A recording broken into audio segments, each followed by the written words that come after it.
Hello, gorgeous heartbeat, and welcome to Heartbeats Harbor. I'm your host, Brianna Hozak, and I'm here to shine the light on the shadow path we walk as heartbeat women. Women rising into leadership roles as lightworkers, changemakers, world shakers, or as I call us, heartbeats, do not have an easy path to walk. It often feels lonely, painful, and unique, but I'm here to help you see how very not alone you are, and how beautiful the shadows surrounding you actually are when you love and integrate them on your healing journey. I create spaces and opportunities for women to step into deeper self-awareness, self-acceptance, and personal healing, community and sacred circles, as well as leadership of themselves, their families, their communities, and beyond. My business and my life is and always will be about massive change in the ways things are done around the world. I believe it's a big part of my purpose on this planet to be a voice for those who don't have one, a safe harbor for those who need one, and a beacon of light to inspire a better way.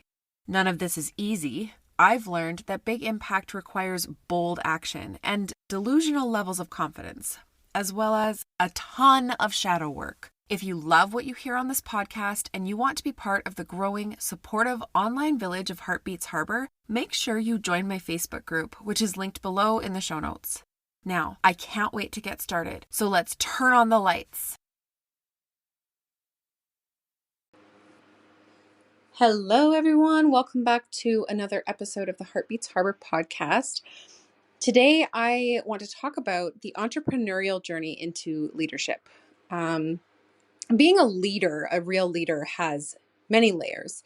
There is natural leaders, people who are born sort of with this inherent leadership quality. There are trained leaders. There are leaders who are very authoritative, authentic leaders, and impactful leaders, ones who make a real change in the world. And there are several ways to walk the path to being the most impactful and authentic leader that you can possibly be. Several paths that you can take, right, to get there. And I want to talk about why I think that the entrepreneurial path is the best one.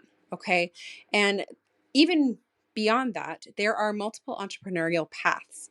But here is the most straightforward in my mind and the way that I look at it. And the key pieces that I teach my clients, even if they've done parts of it before they came into my world. So these are sort of all of the spots that we hit, all of the things that we cover. And tell me in the comments of this episode, which, if any of these that you have done already, and where you think maybe that you need the most support. So this is my 5 S's, okay? The 5 S's of leadership. And it goes simplify, self, service, shining, and sharing, okay? And that is, I will go through each of those steps, but this is the 5 things that I always touch on for anyone coming into my world at some level, okay?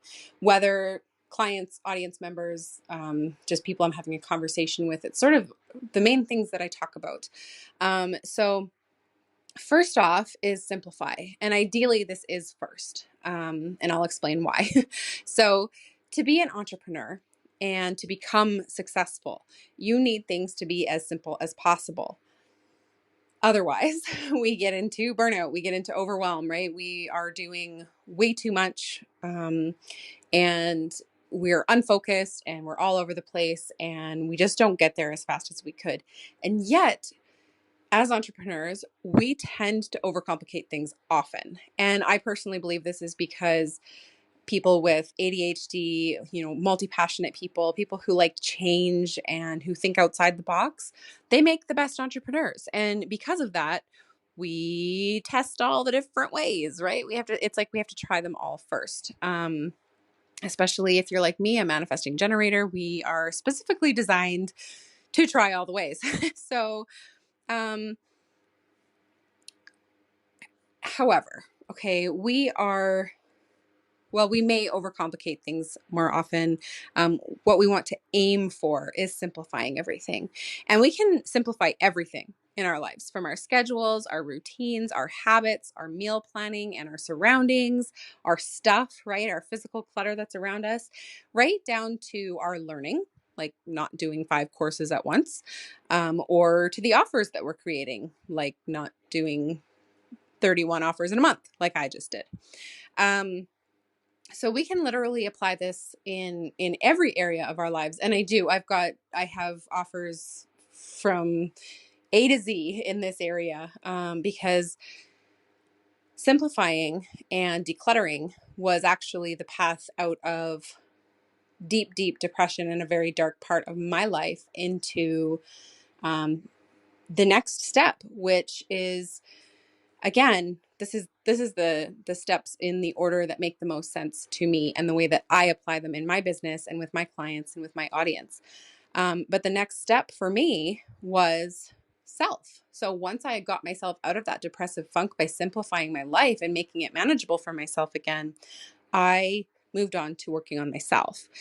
And I say that self is next because when we simplify, then we have the time for ourself, right? So especially those of you in my audience who are moms, we know this, right? We're busy, busy, busy. And if we have jam-packed schedules, jam-packed houses, jam-packed brains, you hear it all the time, right? You hear people talking about how self-care is important, but there's no time. How do you have time? Simplify. You need to simplify in every area of your life so that you have time for yourself.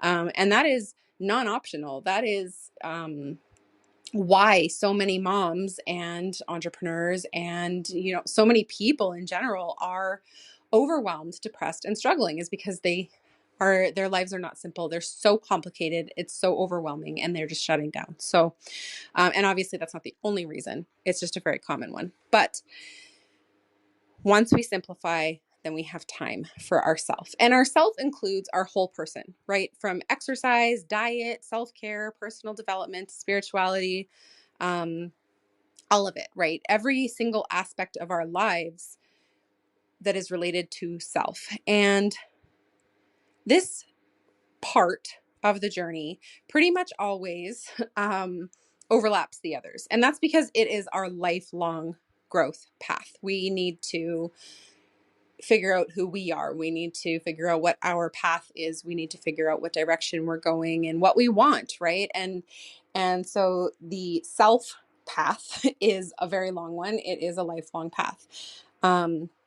However, it is very hard to focus on before we simplify our lives. If you skip right over simplify because you never got crazy, busy, cluttered, overwhelmed, all of that, then kudos to you. But I think that most people in this day and age, this very fast-paced society that we live in, struggle with this. So they usually end up having to wait until they have simplified something to make the time to focus on their self. So next, third, is serving or service, which is where entrepreneurship really comes to play.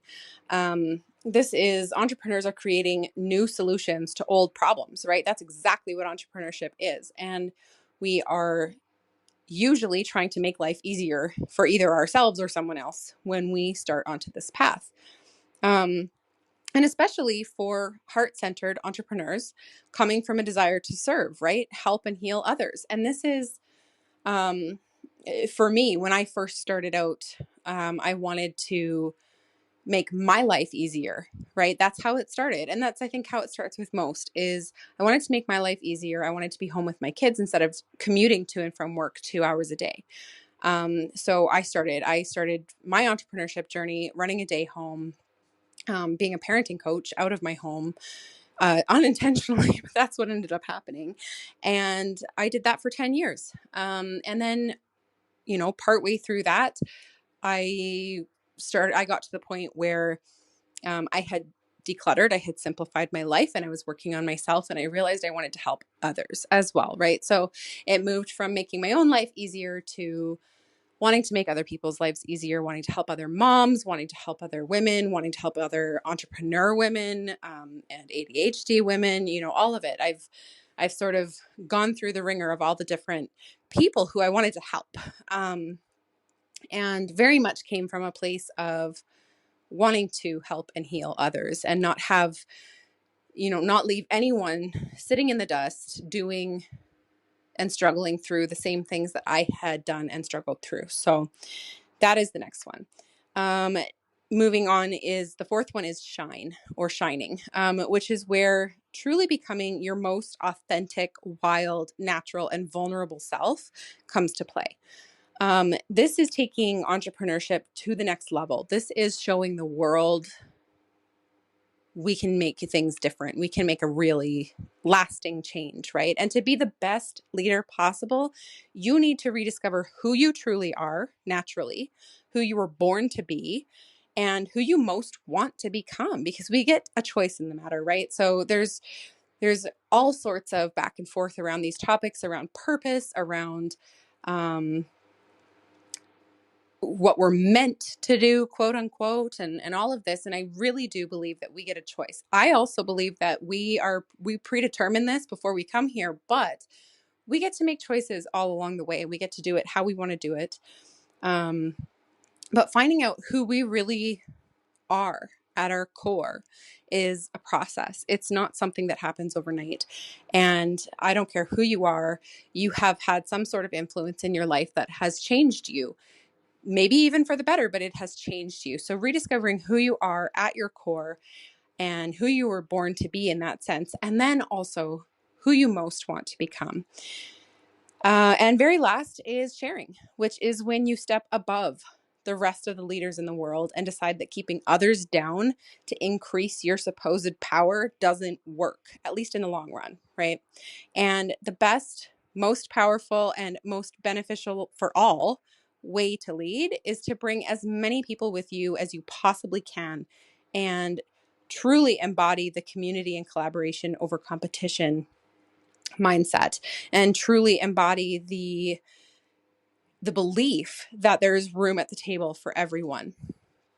Okay, and this is something that is really tough because we have it trained into us every minute of every day especially in our Western society, that corporate mentality of competition and having to beat out the rest in order to move up the ladder. And that is not how it has to be.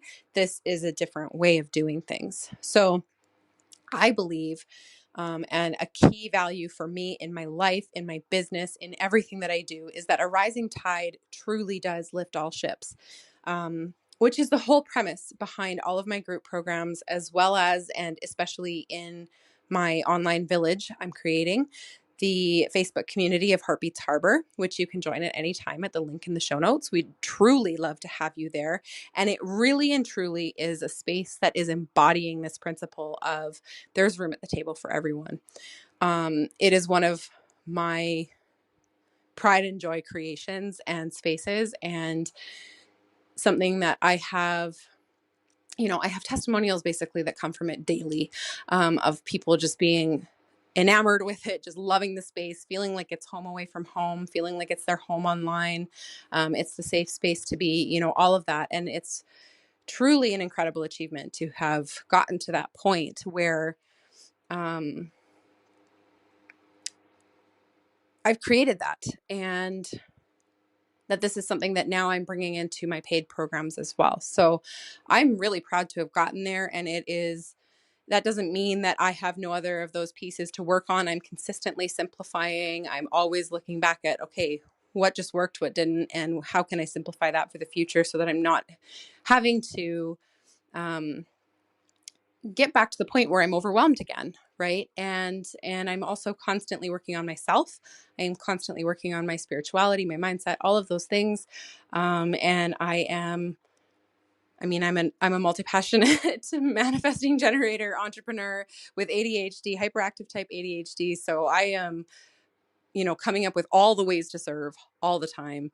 And I do truly believe, and I'm very proud of myself at the point of feeling like I am showing up as an authentic leader, and embodying that so that the women in my audience, in my world, and in my programs are able to see what that looks like. And then to be able to move that to that next level and start to create it in a community sense, where everyone can believe that they are welcome at the table, that they are equals with everyone else, and that they have something amazing to contribute, is just really, really incredible. So this is why I believe this is the journey to true powerful, impactful, world-changing leadership, the most effective journey, the most direct journey through entrepreneurship. So that's all I wanted to cover today, and I look forward to next time. Actually, I am bringing our first ever guest episode in a couple of weeks here, where I will be chatting with self-proclaimed happiness hussy Christy Holt about life, love, and legacy. So I will talk to you all next time. Thank you so much for being here with me today. If you enjoyed the show, make sure you subscribe to be notified of new episodes. If you really love it here and want to help spread the light, please take a moment to rate the show and leave a review. They help so much. If you love listening and want to be part of the interactive and incredible online community we're growing, make sure you click the link in the description box and join the Facebook group. I promise you it is not like other groups you've been in. Hope to meet you there soon, and I'll be talking to you next week, sending you all my love from my heartbeat to yours.